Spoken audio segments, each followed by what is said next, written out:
Foi aquela zona do carnaval. Solta todo mundo. 15 milhões em São Paulo. Tananana. Mas no Rio tem 9. Vamos chegar lá. Olha, Salvador tá chegando perto. Olha, vem aí Manaus. Tananana.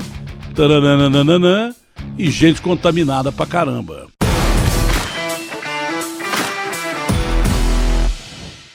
Você não tinha controle de quem ia e não gosta de carnaval. Para Europa, China, Estados Unidos, enfim. Quando o cara voltava, você não tinha controle, tanto que o primeiro contaminado que nós ficamos sabendo, o cara tinha voltado de Milão, que foi a região mais atingida da Itália, e foi aquele primeiro caso do Einstein. Antes disso já havia a doença aqui, mas é o primeiro caso icônico. Vê se ele foi testado no aeroporto, se tomaram a febre dele, se... Porque o protocolo é o seguinte, o cara tá com febre, não precisa nem do tomógrafo, que o tomógrafo diz que o cara tá com Covid já nos pulmões. Mas com febre o cara tem que ficar em quarentena, fica 14 dias isolado e acabou. Porque como alguém já disse aqui, quarentena não são 40 dias, são 14 dias, o cara fica isolado ali. Não tem nada, mané, tudo bem. Eu não quero ficar em quarentena, então volta para onde você veio. Se tivessem feito isso, tudo bem. Num segundo estágio, já não fecham. Botam milhões de gente nas ruas do carnaval, gringos e brasileiros que foram e voltaram, e de repente explodiu a doença no Brasil. Mas como não tomaram atitude lá atrás, aí resolveram depois do carnaval, quando naturalmente apareceriam os casos, começou primeiro da Europa, depois da China o negócio foi para a Itália, foi para a França, Alemanha e Espanha, e daí por diante, depois para os Estados Unidos, chegaria aqui, claro que chegaria. E a curva que fez, você acha que o que aconteceu na Espanha não aconteceria aqui? Que o que aconteceu na Itália não aconteceria aqui? Tanto aconteceu que nós já passamos a maioria desses países em número de pessoas que já morreram. Estão perdendo, acho que para os Estados Unidos e para o Reino Unido com certeza.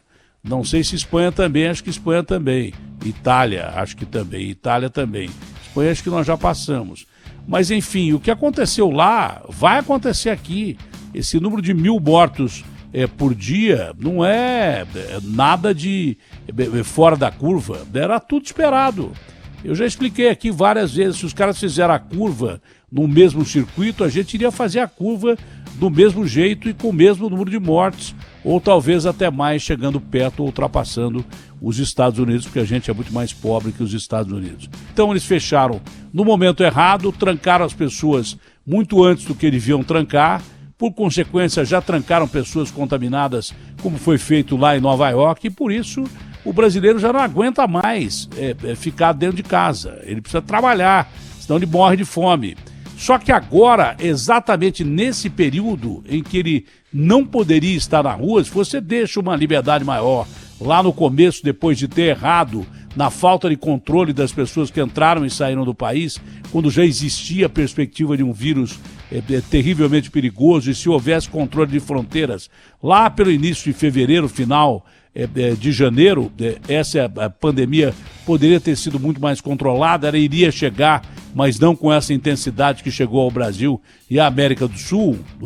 Se houvesse aquele controle, você poderia ter deixado até um pouco mais sem o fechamento. Fechou antes, as pessoas se cansaram em todos os sentidos, o Brasil é uma grande periferia, tem lugar que não dá para você fechar as pessoas, é claro que não dá para você deixar as pessoas fechadas, porque tem casa de um cômodo. Como é que você vai separar as pessoas de grupo de risco numa casa de um cômodo que tem 10 pessoas morando dentro da casa e a maioria, como é de comunidade, sai para pegar o pão de cada dia, se tiver o pão de cada dia. Lá os americanos conseguiram arrumar uma encrenca danada. O Trump quase arrumou essa encrenca política quando ele quis deixar aberto o país, e um biólogo de primeira qualidade, um sujeito, aliás, um infectologista de primeira qualidade, o Dr. Fauci, que se tornou célebre pelo combate à AIDS, que é assessor do Trump, falou assim: ô amigão, vai morrer gente pra caramba aqui, vão morrer de 100 a 200 mil americanos, e já morreram mais de 100. Ele acertou na cabeça, bola 8 na caçapa do meio.